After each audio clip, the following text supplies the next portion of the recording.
Mr. Dogo Style TV. Good morning mga kamingin.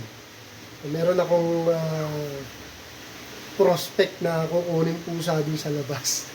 Tinechempong ko lang. Kasi misis ko medyo kontrabida eh. Kaaway na naman ako. Alam niya kukunin ko eh. Tichempohan natin. Pag nakuha ko, i-update ko kayo. Kawawa kasi iyak nang iyak eh. Hindi mo pakali. Kanina pa nga ako dito. Tinechempohan ko. Pag nakuha ko, i-update ko kagad nyo. Samahan nyo akong mag-abang-abang dito para ma-chempo ko. Kukunin ko talaga dyan sa harap sa may garden. Mga kamingming. Ito mga kamingming. Yan yung kinakwento ko na bago kong pulot. Yan. Pinakain muna natin, gutom na gutom. Si Oreng umalis, kasama niya si Oreng dyan, nagsiselos kasi alam mo naman spoiled sa amin si Oreng.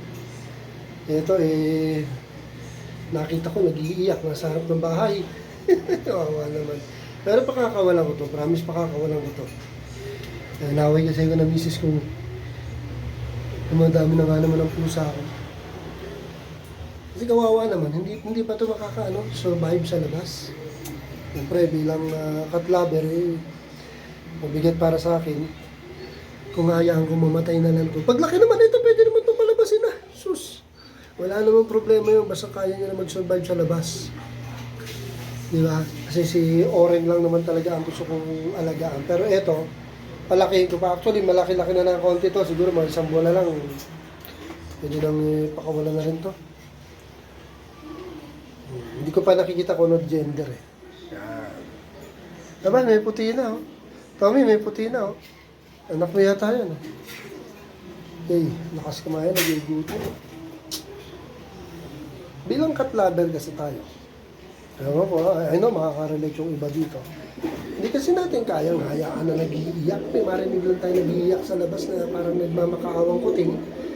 Lalo na kung marinig natin na maliit yung boses, alatang newborn, or mga ganito kalalaki, hindi natin kayang tiisin. May konti naman tayong pagkain, bakit hindi natin bigyan? Wala pa nga isang kutsara yung kinain yung cat food na yan. Kaya lang, nilalagyan ko siya ng cat stick para masarap. Hayaan muna natin kumain. Itong dalawa, busog na busog naman yung mga yan. Kakakain lang. So, hayaan muna natin kumain. Para ma-relax-relax siya dito. Okay mga kamingming.